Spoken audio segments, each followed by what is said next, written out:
면접, 발표, 보고, 대화 등 평소 말을 할 때 핵심 내용을 전달하지 못해 전달력 있는 스피치를 배우고 싶은 분들이라면 오늘 이 영상이 도움되실 겁니다. 안녕하세요. 평범한 삶을 가치 있게 만드는 스피치 코치 박가이드입니다. 발표하는 많은 사람들이 가지고 있는 공통적인 고민이 있습니다. 상대방이 제 말이 무슨 말인지 모르겠다고 해서 괜히 주눅 들어요. 귀에 쏙쏙 박히게 말 잘하는 사람 옆에 있으면 말하기가 두렵고 자신감이 떨어져요. 이렇게 자신감이 떨어질 때 유튜브 쇼츠 보면서 이런 생각을 하죠. 와, 나도 저 강사님들처럼 전달력이 좋은 말을 하면 참 좋겠는데 라고 말하며 답답함을 느끼셨을 겁니다. 사실 저도 여러분들처럼 답답할 때가 있었는데요. 10년 전에 이탈리아 현지 가이드분의 설명을 들으면서 이런 생각을 했습니다. 와, 나도 저런 가이드님처럼 전달력 있게 말하고 싶은데 라고요. 그래서 저는 스피치 학원에 가서 말하는 연습을 꾸준히 했습니다. 하지만 말이 길어져서 주절주절하게 되고 이것저것 다 말하려다가 돌아서면 그렇게 말할 게 아니라 이렇게 말했어야 했는데 하는 후회가 뒤늦게 밀려왔죠. 그래도 경험이 보약이라고 가이드를 10년 동안 하면서 전달력 있는 말하기 3가지 방법을 알게 되었는데요. 이 방법을 적용하면서부터 손님들이 이렇게 말씀해 주셨습니다. 가이드님 어쩜 이렇게 설명을 귀에 쏙쏙 잘 들어오게 해주시는지 덕분에 오늘 여행 너무 감사했습니다. 라는 피드백을 수없이 받았고 덕분에 자신감도 상승해 스피치가 즐거워졌었죠. 오늘 영상은 여러분들이 저와 같은 시행착오를 겪지 않고 전달력 있는 말하기를 하셨으면 하는 마음으로 제작을 했습니다. 그러니 끝까지 듣고 실천해서 스피치 자신감을 가져보시기 바랍니다. 전달력 있게 말하는 첫 번째 방법은 숫자를 사용해라입니다. 잘 생각해보면 여러분들 주변에 말 잘하는 사람들은 이런 표현을 자주 쓸 겁니다. 자, 오늘 회의에서 제가 드릴 말씀은 총 3가지가 되겠습니다. 이번 강의를 들으면서 나는 총 3가지를 알게 됐어. 숫자를 사용하면 왜 말에 전달력이 생길까요? 첫 번째는 상대방의 말이 언제 끝나는지를 알 수 있기 때문에 기다려줄 수가 있습니다. 두 번째는 그 3가지 내용이 무엇인지 그런 궁금증이 생기게 되죠. 세 번째는 그 이야기를 정리해서 말해줄 거라는 기대감이 생기게 됩니다. 쉬운 예를 들어보겠습니다. 제가 가이드를 하면서 여행지를 소개할 때 숫자를 사용했을 때와 하지 않았을 때입니다. 먼저 숫자를 사용하지 않았을 때입니다. 거제 몽돌 해수욕장은 1.2km 길이의 모래가 아닌 몽돌로 이루어진 해수욕장입니다. 다른 해변과 달리 이곳은 해변가에 앉아서 몽돌이 파도에 쓸려 내려가는 소리를 들을 수 있고 해변가 뒤쪽으로는 횟집과 카페가 있어 식사 후에 몽돌 해변을 산책하실 수가 있습니다. 다음은 숫자를 사용할 때입니다.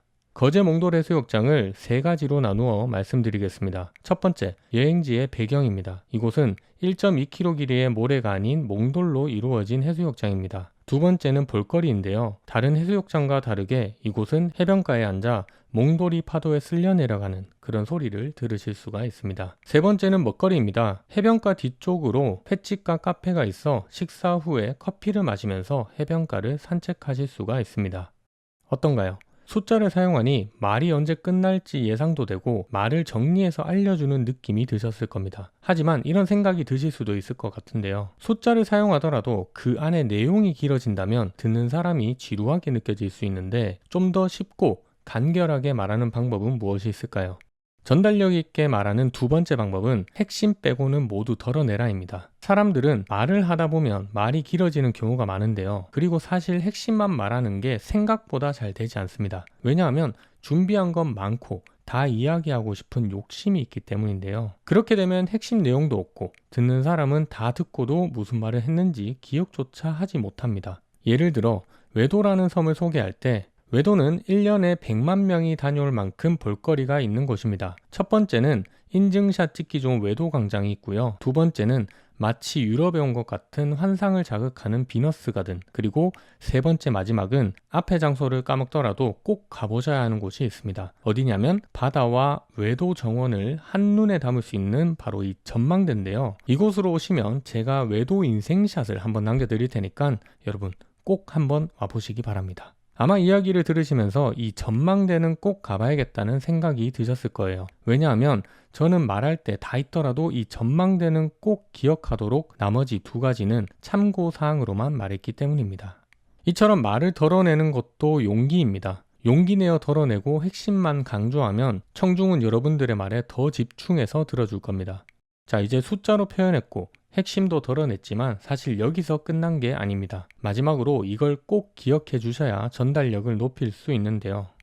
전달력 있게 말하는 세 번째 방법은 끝날 때 했던 말을 다시 반복해서 말해야 합니다. 즉, 다시 말해 요약을 해줘야 된다는 거죠. 델 카네기 성공 대화론의 저자 델 카네기는 이런 말을 했습니다. 3분에서 5분 정도의 짧은 연설이더라도 화자가 워낙 말을 많이 한 나머지 연설이 끝날 때쯤이면 청중은 주제가 무엇이었는지 가물가물할 때가 있다. 이처럼 사람들은 아무리 집중해서 이야기를 들어도 시간이 지나면 다 까먹기 때문에 마지막에는 꼭 했던 말을 요약해 주어야 합니다. 자, 지금까지 외도 여행지에 대한 배경, 볼거리, 먹거리 총 3가지를 안내드렸습니다. 오늘 회의는 다음 주에 있을 워크숍 진행 안내와 준비사항 이 2가지에 대해 말씀드렸습니다. 이런 식으로 말이죠. 요약을 해주면 듣는 사람이 지금까지 어떤 이야기를 들었는지 생각할 수 있게 되고 즉시 행동에 옮겨야 하는 것이라면 실행에 옮길 수도 있게 됩니다. 자, 그럼 저도 오늘 컨텐츠를 다시 한번 반복해 여러분들께 전달을 드리겠습니다. 오늘은 평범한 말의 전달력을 높이는 3가지 방법에 대해 알아보았습니다. 첫 번째는 숫자를 사용해서 말을 정리해서 알려주고, 두 번째는 핵심 내용을 빼고 모두 덜어내어 청중이 무엇을 기억해야 하는지 강조합니다. 그리고 세 번째는 반복해서 말해라입니다. 무슨 말을 했는지 요약하며 상기시켜 주어야 내 생각이 전달되기 때문이죠. 저는 이 3가지 방법을 사용해서 10년 동안 여행 가이드를 하면서 전달력이 좋다는 피드백을 수없이 많이 받았습니다. 뿐만 아니라 회사에 입사하고 술자리에서 그 당시에 면접관이었던 저희 팀장님께 제가 합격한 이유에 대해서 물어보니까 니 면접 볼 때 말 잘하던데? 라고 말씀해 주셨습니다.